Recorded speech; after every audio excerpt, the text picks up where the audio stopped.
খেলা কিন্তু plenty shoot আউটে চলে আসছে, পুরো মাঠ কিন্তু সাউন্ডলেস হয়ে গেছে। রাজবাড়ির হয়ে প্রথম শট নিচ্ছে শরীফ এবং প্রথমেই স্কোর করে বসে শরীফ এবং সদরপুরের প্রথম শটেই স্কোর করতে সক্ষম হয়। রাজবাড়ির হয়ে সেকেন্ড শটটি নিচ্ছিল শান্ত সেকেন্ড গোলটি করে বসে। সদরপুরের সেকেন্ড শট, এবার সদরপুর কিন্তু সেকেন্ড গোলটি করে বসে।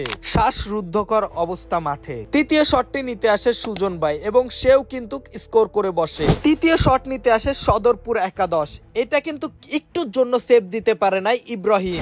মাঠে পুরা টান উত্তেজনা চলছিল। চতুর্থ শট নিতে আসে সিজান কিন্তু তার অভিজ্ঞতার পরিচয় দিলেন, খুব সুন্দরভাবে স্কোর করে বসে। সদরপুরের 4 নাম্বার শটে ইব্রাহিমের পরীক্ষা, এখানে ইব্রাহিমের কিছুই করতে হয় নাই। সদরপুরের একাদশের প্লেয়ার আসলে গোল পোস্টের বাইরে দিয়ে বল মারে, যার মধ্য দিয়ে খেলার ফলাফল চলে আসে রাজবাড়ী একাদশ 4 এবং সদরপুর একাদশ 3। 5 নাম্বার এবং লাস্ট শটটি নিতে আসে সোহানের শটটি সেভ দিয়ে খেলায় সমতায় নিয়ে আসে সদরপুরের গোলকিপার। এখন খেলা সবকিছুই ডিপেন্ড করছে ইব্রাহিমের উপর। লাস্ট শট, লাস্ট সেভ এবং রাজবাড়ী উইন।